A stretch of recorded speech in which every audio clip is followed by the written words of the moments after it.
Bueno, finalmente llegamos a la unidad 2. La unidad 2, vamos a recordar un poco el programa. Remite a aquellos hechos históricos, aquellos grandes hechos históricos, aquellos grandes trazos, procesos identificables que refieren sobre todo a la formación del mundo moderno y a los fines de lo que ya estuvimos viendo, a cómo fueron operando cambios sobre las concepciones que había sobre los distintos tipos de conocimiento y dentro de esos tipos de conocimiento a la concepción sobre lo que es ciencia. Repasamos un poco el programa. Vamos a ver Renacimiento, Reforma Protestante y surgimiento del Estado moderno, sobre todo esta semana. Y para la semana que viene vamos a dar un saltito temporal y vamos a ver Revolución Industrial y Revolución Francesa. Comencemos entonces con este video, con esta clase que va a tratar de Renacimiento y de Reforma Protestante. Bueno, el Renacimiento es una palabra que tiene un uso común. Antes que nada, remita a un movimiento cultural que se produjo en Europa Occidental. Generalmente estamos hablando de Europa, de Occidente, a fines del siglo XIV y que se considera más o menos concluido a fines del siglo XVI. Eh, es conocido sobre todo por ser pensado como un momento bisagra entre la Edad Media y la modernidad. Ahora, miren la palabra renacimiento, ¿no? Lo que está refiriendo es muy literal lo que está diciendo, es un renacer, pero la pregunta es un renacer de qué. Bueno, ¿qué es lo que vuelve a nacer? Algo que ya estuvimos viendo brevemente en alguno de los videos anteriores, que son los valores de la cultura clásica. ¿Sí? La imagen que les muestro ahí es el famoso dibujo, o es una interpretación, una reinterpretación del famoso dibujo de Leonardo da Vinci, el hombre de Vitruvio, y en donde se muestran tratados de anatomía humana, pero junto con cierta noción de medida, de orden matemático. Es por eso que está ese círculo y ese cuadrado para mostrar cómo funciona el canon de belleza occidental durante el Renacimiento. Bien, ¿qué valores? ¿Qué es lo que surge con este renacimiento? ¿Qué es lo que se reencuentra? Bueno, los valores de la cultura clásica, pero obviamente van a estar tamizados por 1000 años de religión cristiana. ¿Qué es lo que se rescata? La noción de individualidad. ¿Sí? El proceso de individualización significa que ser individuo se es, o en todo caso, discúlpenme, se es individuo antes de cualquier relación social. Si ustedes recuerdan, en los primeros videos veíamos que el hombre en la antigüedad era considerado como sum politikon, animal político.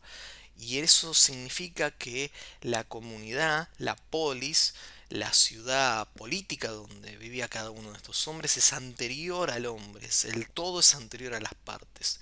El proceso de individualización invierte esa lógica y se considera que el hombre es anterior a las relaciones sociales. Por lo tanto, esta noción de individualidad va a referir a un conjunto de valores, de creencias, que enaltecen de cierta forma la defensa y dignidad de la persona con base a un conjunto de derechos, de libertades o de responsabilidades que se exaltan: la libertad, la autonomía, el respeto mutuo y la responsabilidad cívica. ¿Sí? Ahora bien, esto, como bien dije al inicio, es un proceso, no quiere decir que de golpe y porrazo, como todo lo que estamos viendo en proceso histórico, termina lo viejo y es reemplazado por lo nuevo. ¿Sí? Es un proceso suave que progresivamente va asimilando esta idea y se va extendiendo sobre la mentalidad, sobre la subjetividad del hombre occidental, del hombre europeo del siglo XV en adelante. Ahora, esta noción de individualidad también va a plantear, obviamente, un nuevo conjunto de valores, además de los ya mencionados. Es decir, ¿cuáles mencioné? Libertad, autonomía, respeto mucho y responsabilidad cívica, pero que también van a impactar en las actividades más mundanas, por ejemplo en el comercio. Durante la Edad Media, por ejemplo, la usura era considerada un pecado. Con esta nueva moral, el comercio va a empezar a florecer y, por ejemplo, el préstamo de dinero, la concepción sobre las transacciones y sobre cómo debe ejercerse la economía, obviamente va a cambiar. ¿Y por qué se nombra? ¿Sí? Porque generalmente siempre estuvimos hablando de grandes valores y de cosas muy profundas, pero digo, para que genere un hecho histórico de tal relevancia, también tiene que calar en el sentido común, en este caso en el sentido común del europeo del siglo XV. Y una buena forma de que esta nueva noción de individualidad, esta nueva moral cale, es obviamente en la forma en que viven, en cómo lo organizan, y uno de esos canales es el comercio. Otro de los puntos importantes que señalo acá es la revalorización de la naturaleza. ¿Sí? En la Edad Media ya lo habíamos visto, por ejemplo, cuando veíamos el mundo físico de la Edad Media, decíamos que cada ser ocupaba el espacio según las cualidades que teníamos. Entonces, según la física aristotélica, un pájaro podía volar porque estaba compuesto por mayor cantidad del elemental aire en vez de tener y además tenía menores cantidades relativas del elemento tierra. Recuerdan los cuatro elementales, ¿no? Acá esa noción cambia, se rescata una noción de unidad, tal como en la antigüedad, en donde no hay muchas sustancias. ¿Cuáles serían las sustancias las que acabo de nombrar? Tierra, aire, fuego y agua, ¿sí? A partir de esa combinación te decían dónde se ubicaban los seres. Ahora lo que va a haber en esta revalorización de la naturaleza va a haber una vuelta a los principios ordenados, esa idea de cosmo que tenía en la antigüedad, pero no sin tantos principios, sino con unos pocos principios simples y comunes, que es lo que decíamos en la unidad anterior cuando hablábamos del universo entendido de forma mecánica. Solamente que ahora va a haber unos pocos principios que van a explicar a ver cómo se mueve ese mecanismo de relojería que es, por ejemplo, el universo. Y finalmente, ya lo vimos, la nueva ciencia y la aparición del método experimental y la revalorización a través del método experimental de la información empírica. Recuerden que todo aquello en la antigüedad y en la Edad Media, todo aquello que nos llegaba a través de los sentidos, era información sucia, por decirlo de alguna forma, y no podía constituir conocimiento con todas las letras, episteme en la antigüedad. ¿Y por qué resalto nuevas ciencias matemáticas? Porque va a ser la matemática la lengua franca de la gente formada de esta época. No solamente de los matemáticos, sino también de los teólogos, de los filósofos de la época, pero también de los artistas. El arte del Renacimiento va a hablar en lenguaje matemático. Bien, quiero mostrarles un poco lo que ya habíamos visto en clases anteriores, es decir, qué cambios fuertes se dan en el Renacimiento. Fíjense en las imágenes que les ofrezco, está el Partenón mostrando las distintas concepciones de base del mundo clásico, un castillo mostrando las distintas concepciones de base de la Edad Media, y finalmente la del Renacimiento. Esto ya lo habíamos visto cuando vimos distintos paradigmas epocales de ciencia, pero siempre nos viene bien un repaso sobre toda la luz nueva de un nuevo conocimiento. En este caso, el surgimiento del Renacimiento en el siglo XV. ¿Sí? Para que se dé este cambio, es decir, de concepciones sobre la naturaleza, el tiempo, el hombre, el conocimiento, la ética y el universo, obviamente, primero tiene que haber un antecedente previo. Ningún cambio se da sobre la nada, ningún cambio cultural se da sobre la nada, sino que tiene los antecedentes previos que obviamente son el mundo clásico y la Edad Media. El Renacimiento, como dijimos al inicio de este video, retoma los valores del mundo clásico, pero obviamente hay 1000 años de Edad Media en el medio, ¿sí? De manera que no va a ser una suerte de copy-pegue del estilo de vida clásico, sino que va a estar siempre tamizado por la aparición de algo, que es la religión, la aparición del Dios cristiano, ¿sí? Que va a condicionar ese renacer, ¿sí? Va a haber una toma de los viejos valores clásicos, pero obviamente a la luz de las circunstancias del Renacimiento del siglo XV. ¿Sí? Entonces repasamos un poco cuál va a ser la concepción de naturaleza, o en todo caso de universo. Dijimos, en el cosmos, en el mundo clásico, se entendía como un todo ordenado. Va a haber retomar esa idea de todo ordenado, pero primero fundado bajo pocos principios y sobre todo bajo principios mecánicos. El ideal ético no va a ser contemplativo, como en el mundo clásico, que era el del sabio, sino que va a ser un poco más activo. El científico no solamente contempla, sino que hace, experimenta. ¿Sí? El conocimiento, el ideal de conocimiento, va a ser el discurso articulado, lógicamente articulado y fundamentado, sí, pero va a ser una razón que sobre todo va a medir y va a cuantificar. Esto ya lo habíamos dicho, ¿sí? Va a ser logos, pero va a ser una idea de razón mucho más afinada y lo que se dice una razón mucho más instrumental, es decir, que utiliza esa capacidad como un instrumento para medir y a través de esa medición matematizar el mundo y a través de esa matematización poder ejercer un dominio sobre la naturaleza. De nuevo, se retoman valores de responsabilidad cívica que están presentes en el animal político, pero como ya habíamos dicho, el individuo ahora es el que antecede a la organización social. Antes habíamos dicho con la idea de animal político que primero viene la organización social, es decir, primero viene el todo y después viene la parte. En el Renacimiento, el proceso de individualización va a invertir ya lo dije en la introducción, pero va a invertir esta lógica y va a ser la parte la que antecede el todo. ¿Sí? Entonces, tenemos este repaso. Ahora bien, para que esto ocurra, tienen que ocurrir hechos concretos históricos. Esto es un cambio muy fuerte de paradigma. ¿Sí? Sí, de nuevo, revalorización de lo clásico, pero de nuevo bajo los nuevos valores. ¿Qué ocurrió en el medio? Fíjense, aquí hice qué hechos. Aquí hice una pequeña cronología sobre algunos hechos, algunos que tienen que ver con procesos históricos y otros con publicaciones de ideas que han sido sumamente influyentes. El primer hecho de importancia es la invención de la imprenta.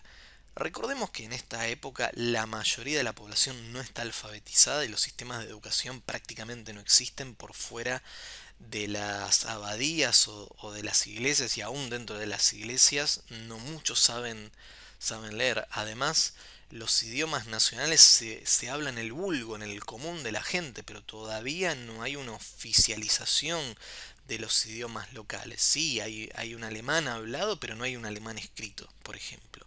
¿Cuál es el idioma escrito por excelencia? El latín. Y es así, por ejemplo, como se dan las misas.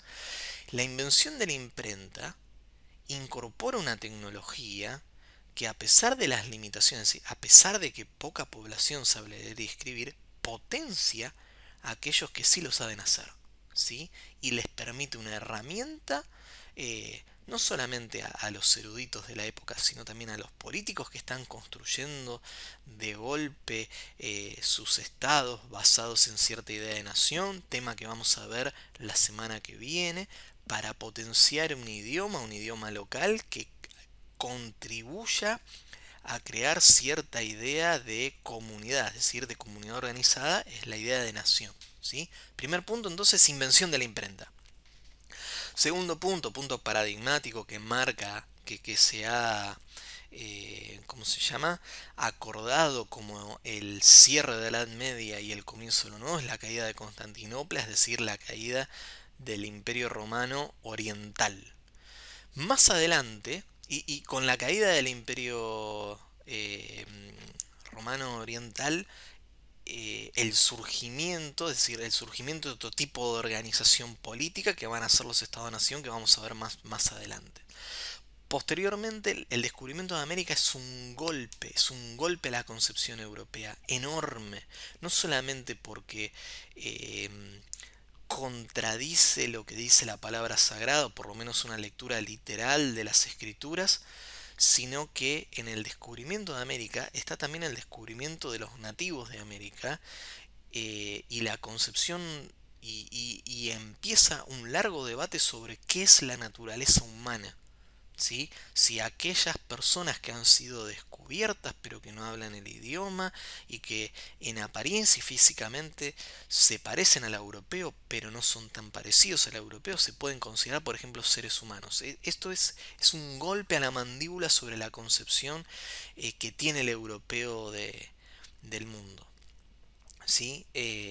Hasta tal punto es que después empiezan las grandes aventuras, y ahí en 1519 inicia la vuelta al mundo de Magallanes, que va a durar muchos años, creo que no estoy seguro, pero más de una década. Y finalmente, como hecho histórico, figuran ahí las 95 tesis de Lutero, que van a ser lo que se considera el inicio de la Reforma Protestante, pero lo vamos a ver más adelante. Y finalmente, algo que quiero rescatar son las guerras italianas, ¿sí? El Renacimiento inicia en Italia, ¿sí? Uno de los factores que hace que se pueda diseminar por el resto de Europa, fíjense el cuadro de lo que es la Europa de esa época, y fíjense que Italia no es un estado consolidado, sino que está dividido en distintos reinos. En la bota de Italia ustedes pueden observar el reino de Nápoles, la República de Venecia, los estados pontificios, que son nada más y nada menos que el Vaticano, con cierta extensión territorial, la República de Génova, la República de Florencia, es decir, son estados, son ciudades-estados que están en constante guerra durante estos años, y esas guerras no solamente son entre ellos, sino que hay estados vecinos que ven el botín y ven la oportunidad, como por ejemplo Francia, y en esas anexiones y repartijas de territorio que se dan durante la época que les estoy señalando, casi unos 60 años, lo que hay es que el renacimiento, esta nueva actitud nacida en Italia y que viene a través del redescubrimiento de los textos clásicos que entran desde Oriente por Italia, sobre todo por Venecia, se comienzan a expandir por el resto de Europa, ¿sí? Y se suman al bagaje cultural que tiene el resto de Europa. Entonces fíjense, eh, por ejemplo, toda esa influencia, eh, ¿cómo se llama? Perdón, todo este nuevo conocimiento influye sobre los autores europeos. Ahí vemos que en 1496 Pacioli, Luca Pacioli, quien se considera el padre de la contabilidad, publica su Suma aritmética, y ahí vamos a ver un poquito más adelante los principios de la partida doble, que ya se venían desarrollando desde el 1300, pero que Pacioli formaliza. En 1513 existe la primera versión del Príncipe de Maquiavelo. Vamos a ver en la unidad 3 y también un poquito la semana que viene que Maquiavelo es considerado el padre de la ciencia política. Aparece la primera versión en 1913 y hay una publicación póstuma más adelante, en 1532, ya fallecido. Si es póstuma es porque Maquiavelo ya había fallecido, sobre este tratado de política que va a dar origen a la primera ciencia social, la ciencia política. Y después, en términos de física, quien va finalmente a formalizar el descubrimiento de América y la posibilidad de un mundo ahora ya eh, esférico y no plano, va a venir con el libro de revoluciones o sobre las revoluciones celestes de Copérnico en 1943, ¿sí? Entonces hay una serie de hechos históricos que son un poco los que fui nombrando acá, y hay muchísimos más obviamente, que son el sustento que permite este cambio de mentalidad que nombramos en los cuadros anteriores, ¿sí? Pasemos al próximo.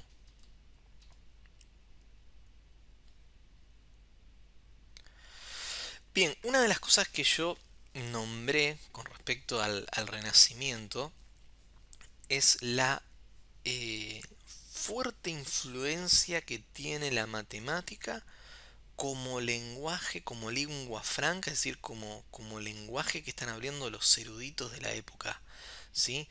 Lo que les muestro aquí, en este segmento que dice A y B, es el número phi, que también se conoce como la razón áurea o el número dorado, tiene un montón de denominaciones. ¿Sí? Fíjense que es algo completamente abstracto. Lo que está diciendo que phi es, primero, es un número algebraico. ¿Por qué es algebraico? Porque en álgebra lo que se hace es empezar a reemplazar números por letras, por decirlo burdísimamente, ¿sí? Entonces lo que tenemos es un segmento A dividido por un segmento B, que si es igual a un segmento A más B, es decir, el segmento más grande, la totalidad dividida el segmento más grande, si esa igualdad se cumple, es una igualdad algebraica, da un número que es phi, que es ese número irracional que es 1.618, bla bla bla bla bla bla. ¿Sí? Fíjense que es algo completamente abstracto el descubrimiento de este número y que tiene un montón de aplicación, sobre todo en la geometría. Lo que están viendo ahí es la famosa espiral áurea, es decir, de cómo ir construyendo mediante estos segmentos, mediante este número, esa espiral. ¿Sí? Esto lo que les estoy diciendo es surgimiento del álgebra en Europa. ¿Sí? Ahora, ¿por qué les dije que era una lengua franca? Porque este tipo de pensamiento invade todas las otras esferas de pensamiento, incluso el arte. ¿Sí? Fíjense, la Gioconda está pintada, la famosa Gioconda de Leonardo, está pintada sobre proporción áurea y sobre la espiral áurea. ¿Sí? ¿Por qué hago tanto énfasis en esto? Porque si todos los pensadores de la época tienen un lenguaje en común, una unidad común, el fermento de ideas y la creación de ideas que se da en esta época es enorme, ¿sí? Al poder todos tener una base de sustento común para poder comunicarse, las ideas fluyen y se ramifican en distintos aspectos del conocimiento, incluido el arte, ¿sí? Pero no solamente esto queda aprisionado, porque ya habíamos dicho, muy poca gente está alfabetizada en esta época, y eso podría haber terminado sencillamente ahí. También se inmiscuye en la vida cotidiana, en las nociones de sentido común. Fíjense, el cuadro que les estoy mostrando acá, eh, si no me equivoco, se trata el matrimonio de Arnold Fini, de Jan van Eyck, es el pintor. Y lo que muestra son ahora no reyes, no está mostrando dioses, está mostrando a un personaje que surge en esta época, que lo vamos a ver un poquito mejor en la clase que viene, que es el burgués comerciante, que va a ser uno de los mayores protagonistas de la actividad económica de la época. Y cómo penetra este lenguaje matemático, esta noción de medida en la realidad. Bueno, hay dos ejemplos que ustedes tienen en el texto de Crosby. Uno que trata sobre la invención del reloj y otro que trata sobre la invención de la contabilidad y la teneduría de libros. Piensen que antes de la invención del reloj, la forma de organizar el tiempo, supónganse dentro de un burgo, de una pequeña sociedad, era imposible de medir exactamente, ¿sí? De manera que una de las formas de organizar el tiempo era a través de los rituales religiosos, es decir, había un sentido religioso del tiempo, es decir, despertarse para orar las matinas, etcétera, etcétera, etcétera. Con la invención del reloj, se introduce en la vida cotidiana la posibilidad de poder llegar a acuerdos sobre, por ejemplo, cómo organizar el trabajo. Esto tiene un impacto enorme. Yo les recomiendo el libro de Crosby. En el libro de Crosby ustedes quizás no encuentren muchos conceptos, pero es un excelente ejercicio para ver cómo era la concepción previa a la invención de algo que nosotros tenemos tan incorporado como es la medición del tiempo y la maquinaria que lo hace, que es el reloj, cómo era la concepción previa a la invención esa y cómo impacta fuertemente en la vida cotidiana. Sobre todo va a favorecer un tiempo ya disciplinado, un tiempo de trabajo disciplinado, ¿sí? Y lo mismo ocurre con la invención de una tecnología de la cual la mayoría de ustedes son estudiantes, que es la contabilidad, ¿sí? La posibilidad de ordenar el mundo y de ordenar las finanzas en partida doble permitió un mayor control del comercio, y al tener un mayor control del comercio permitió a esos comerciantes poder arriesgar más en inversiones, dado que tenían un mejor control de su actividad económica. Si uno no sabe dónde está parado, es decir, sobre si tiene ganancia, si no tiene ganancia, difícilmente arriesgue capital para alguna aventura comercial como era en esa época. Obviamente la introducción de la contabilidad de partida doble favoreció el proceso de acumulación burgués, Pero no solamente eso, también penetró en la mentalidad de la gente. La idea de la contabilidad por partida doble es también una idea de ver el mundo en blanco y negro, entre debe y haber. Y esa particular forma de ver el mundo va a ser una forma muy occidental, ¿sí? Em, en el libro de Crosby dice algo así, como que es una frase excelente. Dice, mientras unas cuantas personas reflexionaban sobre las palabras de René Descartes e Immanuel Kant, esto un poquito más adelante, millones de otras personas inquietas y laboriosas escribían apuntes en pulcros libros y luego racionalizaban el mundo para que se ajustara a sus libros. Es decir, esta tecnología y esta forma de organizar eh, los asientos contables no queda solamente ahí. Permean la forma de ver el mundo, no de los grandes eruditos, sino de la innumerable masa de gente que trabajaba y que organizaba su subjetividad a través de estos principios. Y eso es fundamental para entender cómo esta idea de medida se introduce a partir del Renacimiento fuertemente en Occidente, ¿sí? Bien, con estos principios que vimos ustedes pueden tener una buena introducción para leer y obviamente profundizar la literatura. Resta entonces ver en qué consistió un poquito la Reforma Protestante, ¿sí? Comencemos.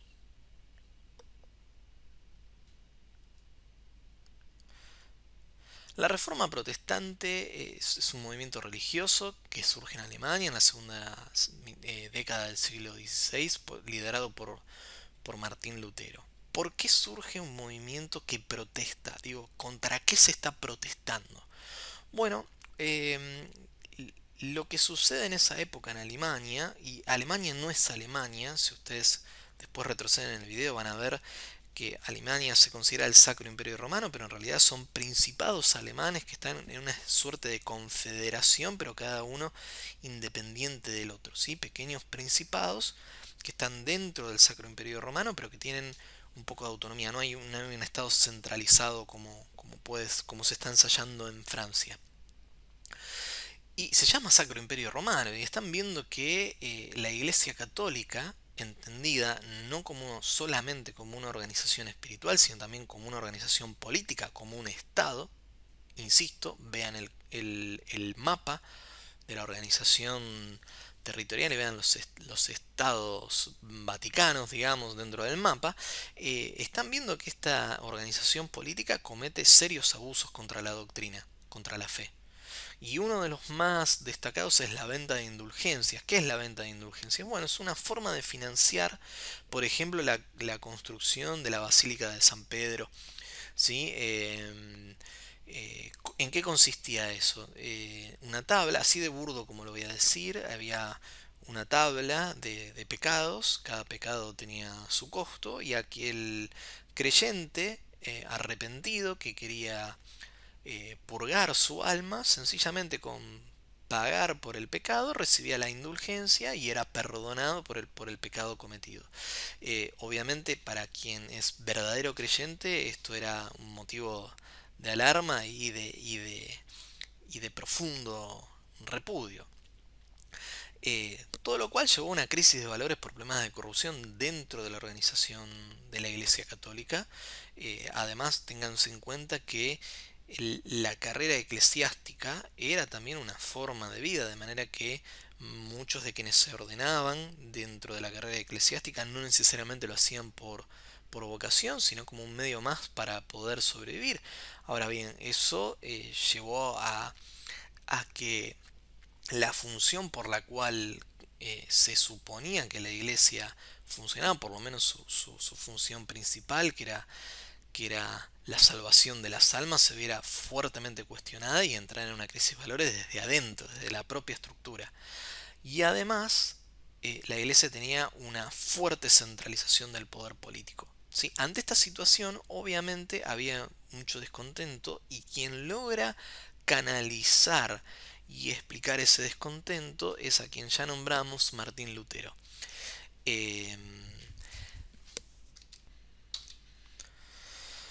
Fíjense que les hago figurar tres puntos sobre la reforma protestante. las 95 tesis de Lutero, que son conocidas, es la síntesis de esta protesta, eh, que cuelga Lutero en la puerta de Wittenberg, y que son justamente afirmaciones de doctrina en contra de lo que está sucediendo en la iglesia. Sobre todo hay una afirmación de doctrina en contra de la venta de indulgencias, y además hay afirmaciones de doctrina sobre la teología lo que se conoce la teología de la patrística. No los quiero complicar mucho.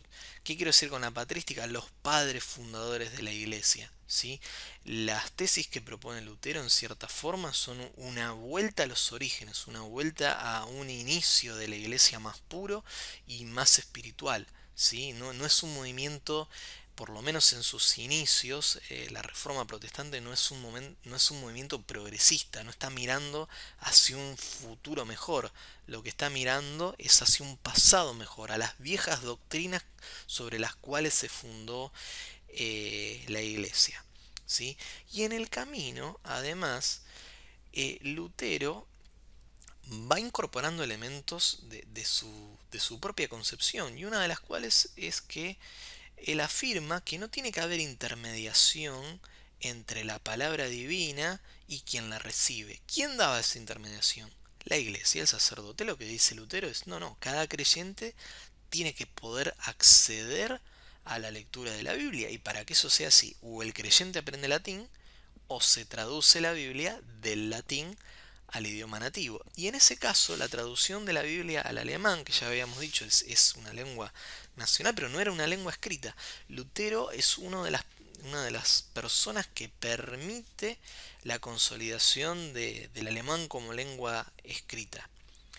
Eh, y finalmente introduce una doctrina del trabajo distinta, que ahí tengo un typo, ahí no lo incorporé, una doctrina del trabajo, como decía, distinta, entendida como mandato divino, obviamente, y esa idea de entender el trabajo como mandato divino, es decir, como contribuir a la obra de Dios a través del trabajo, es decir, que el creyente sea una suerte de instrumento divino que contribuye a la obra de Dios, que es el mundo en sí, a través de su trabajo, va a tener un impacto profundísimo en la economía, como vamos a ver más adelante en la unidad 3. Pero no voy a adelantar nada de eso, ¿sí?